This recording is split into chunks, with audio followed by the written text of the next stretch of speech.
Ashamaa akkam jirtu kabajamtootaaf hordoftoota qophii Oromiyaatu Yuunifoor nagayaaf jaalallii tokkummaan bakka jirtan hundumaatti hunduma keessanii fi haata'echaa guyyaa har'aa odeeffannoowwan gaggabaabaa biyya keenya lakkoofsi uummata Itoophiyaa dhibee dhukkubaa koronaa vaayirasiitiin qabaman 52 ta'uu fi daa'imni ji'a 9 harmee isheetiin qabamuutiin wal qabatee fi akka sadarkaa addunyaatti kan odeeffamaa jiru ejjennoo Afrikaanonni keessumaayyuu Dr. Tedros Adhanom guyyaa har'aa kan dubbatan akkanumallee haala lakkoofsa dhibee dhukkubaa koronaa vaayirasii kana maal akka fakkaatu kan waliin ilaallu waan ta'eef hanga xumuraatti na waliin turaa kan isiniin jedhu an gammachiista shoomeeti. Egaan biyya keenya Itoophiyaa keessatti lakkoofsi namoota dhukkuba dhibee koronaa vaayirasiitiin qabamanii 52 ta'anii jiru. Isa kanarraatii wanti adda isa godhu daa'imni ji'a 9 harmee ishee waliin vaayirasii kanaatiin akka qabamte Dr. Liyaa Taaddaseen daqiiqaawwan muraasa kana dura gabaasaniiti jiru. Sa'aatiiwwan 24 kana duraa keessatti namoota 264f qorannoon dhibee kanaa yeroo taasifamu kanneen keessaa namoota 8 fi daa'ima ji'a 9 harmee ishee waliin dhibee kanaatiin qabamuu isaatii kan inni dubbatame. Haalli imala isaaniis yeroo ilaalamu tokko dubartii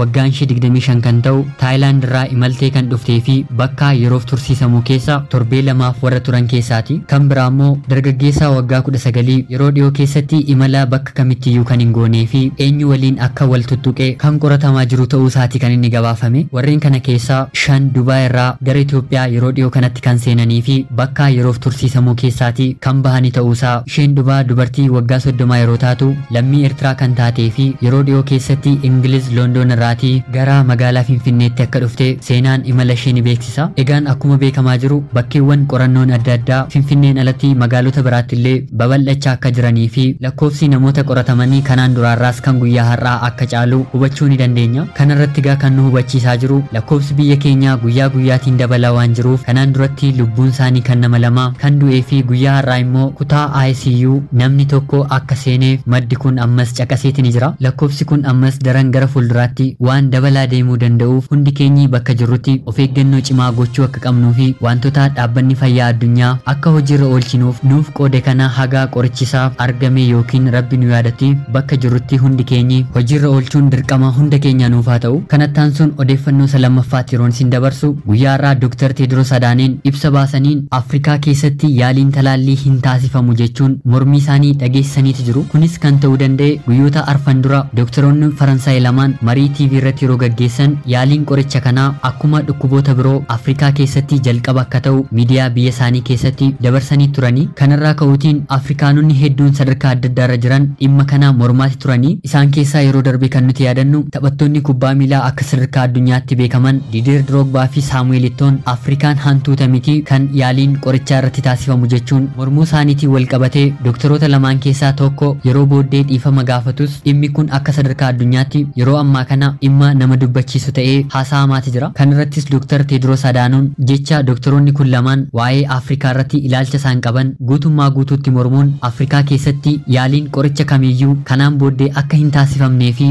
ilaalchi jibbinsaa warreen adiin gurraachaaf qaban jaarraa 21ffaa keessatti wanti akkasii yoo jiraate kan mormamuu fi hinumaa saayintistootarraa akka hin eegamne dubbatameeti jira. Kunis akka Afrikaanotaatti yaada kan hin fudhatamnee fi ta'uu kan hin dandeenye ta'uusaa Dr. Tedros Adhanom jala muranii mormuun yaada isaanii ibsataniiti jiru. Egaan odeeffannoo gara biraatti yeroon isin dabarsu yeroo ammaa lakkoofsi dhukkubaa COVID-19 kun guyyaa guyyaatiin dabalaa waan jiruuf yoo xiqqaate akka sadarkaa addunyaatti guyyaatti namoonni 100,000 ol qabamaa jiraachuusaa fi yeroo ammaa kanatti immoo Ameerikaan lakkoofsa saffisaan namoota dhibee kanaan qabamaniin sadarkaa jalqabaarra akka jirtuu fi hanga sa'aatii ammaa kanatti ibsaa World Metroon gabaaseen Ameerikaa keessatti namoonni dhibee kanaan qabaman 367 darbanii jiru. Haga ammaatti kan du'anis lakkoofsaan 11,000 ta'anii jiru. Speen keessatti lammiiwwan 140 ol dhibee kanaa yeroo qabaman lammiiwwan 13,700 ol immoo lubbuu isaanii dhabdeeti jirti. Xaaliyaanis haga yoonaatti lammiiwwan dhibee kanaatiin qabaman 132 yeroo caalan lammiiwwan dhibee kanaan lubbuun isaanii darbe immoo 16,500 ol ta'eeti jira. Jarman keessatti lammiileen dhukkuba kanaan qabaman 103 yeroo caalan lammiiwwan dhibee kanaan du'an immoo 1,800 ta'anii jiru. Faransaay keessatti lammiileen dhukkuba kanaan qabaman 98 yeroo ta'an lammiileen dhibee kanaatiin lubbuun isaanii darbe immoo 8,900 ol ta'eeti jira. Walumaa galatti gaa akka sadarkaa addunyaatti haga yoonaatti namoonni dhibee kanaatiin qabaman miiliyoona 1,358 ol yeroo ta'u namoonni lubbuun isaanii dhibee kanaatiin darbe immoo 75,900 ta'eeti jira. Egaan akkuma argaa jirru lakkoofsi kun guyyaa guyyaatiin dabalaa waan jiruuf haalli biyya keenya keenya keessatti argamaa jirus guyyoota gara jalqabaa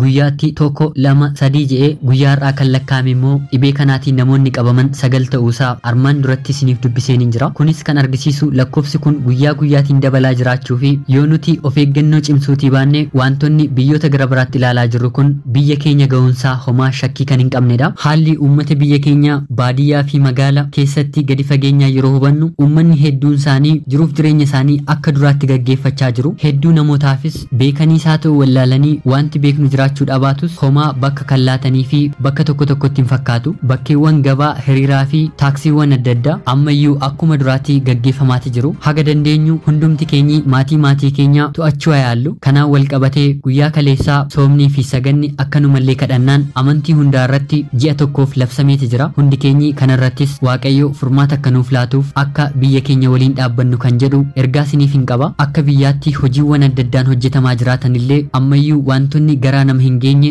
keessumaa sirreeffamtoota mana sirreessaatii wal qabatee wantoonni argamaa jiran kan baay'ee namatti hin tollee fi weerara kanaafis daran babal'isuu waan danda'uuf mootummaanis dafee wanta kanatti furmaata laachuuti ni qaba. Guyyaa guyyaatiin harka keenya saamunaatiin dhiqachuu akka hin daganne bakkeewwan namoonni heddummatanii argamanii fi harka wal fuudhuu irraatiis of eeggachuuti ni qabna. Waaqayyo hunduma keenya fayyaa nu haa godhu. Addunyaa kanattis haa araaramu jecha qophii gara biraatiin hanga walitti deemnutti